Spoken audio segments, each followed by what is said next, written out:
je ne souhaitais pas, c'était témoigner juste après lui parce que j'avais entendu ce poème déjà, il a été enregistré lors d'une émission radiophonique et je me revois devant mon écran pleurer à chaudes larmes à l'écoute de ce poème, de cette grandeur, de ces mots choisis, de ces mots qui nous touchent lorsque l'on est séparé de nos enfants. Je ne sais pas une aussi bonne oratrice, je n'ai pas les mêmes mots que M. Cheyenne, et pourtant je vais vous parler de mon histoire, de ma petite histoire et de celle des centaines de mamans que je me permets de venir représenter ici aujourd'hui.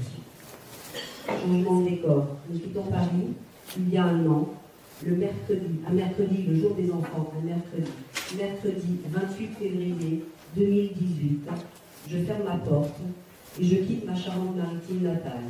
Ça fait des mois que je me prépare. Mercredi 28 février 2018, à Rochefort-sur-Mer, en Charente-Maritime, il fait -8. Il fait très froid pour les Charentais. Et pourtant, je pars. J'ai fermé ma porte. Je vais à Paris. Je vais à Paris à pied, avec mon chien. Je vais à Paris parler des désenfantements massifs que subissent les mères victimes de violences conjugales. Je vais vous en parler tout de suite. Je marche en 25 étapes. Je vais marcher pendant un mois. Je rallie Paris en un mois. Je vais faire un peu plus de 450 km à pied. À chaque étape, je rencontre des mamans. Je rencontre des mamans privées abusivement de leurs enfants. Je vais au-devant des élus. Je serai reçue par des mairies incroyables, notamment par la mairie d'Étampes, une des meilleures mairies, une mairie qui se bat contre les violences conjugales, qui nous fera remettre cette médaille, la médaille d'Étampes. Et ce n'est pas ma médaille, c'est la médaille de toutes les mamans outrageusement, abusivement désenfantées. Lorsque je quitte ma Charente-Maritime natale, c'est au devant du ministère de la Justice que je me rends en parlant à des élus. Je vais parler à Madame Belloubet, à laquelle j'ai écrit parce que je me suis préparée pendant des mois et des mois avant de prendre la route.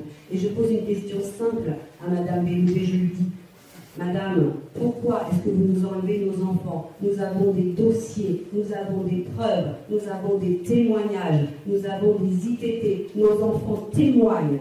Pourquoi est-ce que vous remettez nos enfants à nos ex-conjoints violents? Comment est-ce possible? Est-ce que vous ne lisez pas les pièces des dossiers? Et là, on ne parle plus forcément de placement abusif, on parle de placement inversé. Si je pars à Paris ce 28 février 2018 et que je quitte ma Charente-Maritime natale, c'est parce que je suis une maman concernée. Enseignante pendant 30 ans, puis chef d'entreprise au moment où mon petit garçon, alors âgé de 10 ans, que j'élève seul depuis sa naissance.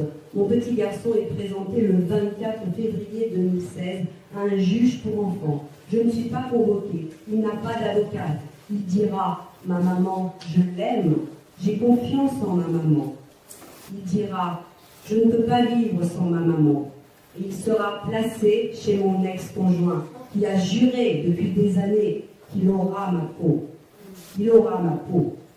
On est là dans le cadre des violences conjugales. Et je fais une équation simple. Cette équation que j'entends à chaque témoignage, jour après jour, depuis un peu plus de 2 ans maintenant. Cette équation, elle est simple.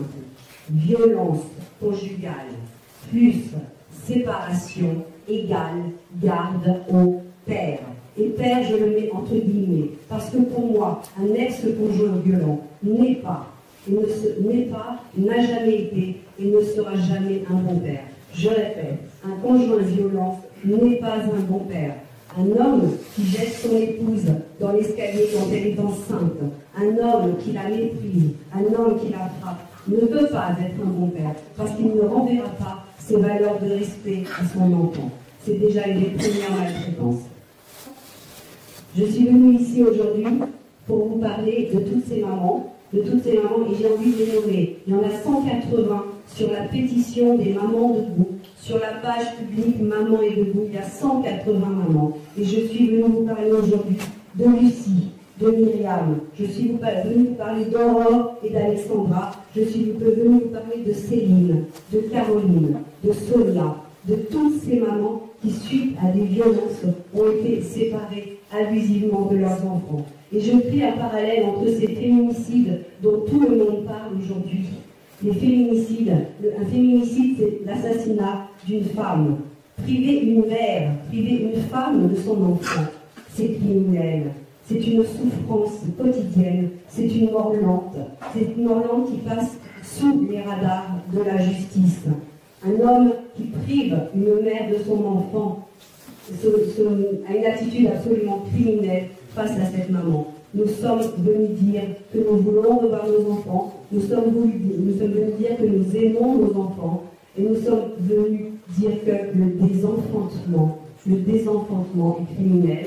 Le désenfantement, c'est le fait de briser le lien de manière volontaire, de manière durable entre une mère et son enfant. Dans ce cadre-là, l'enfant n'est plus considéré comme enfant à part entière, il est objet, il est faire-valoir, il est l'enjeu d'une guerre entre adultes.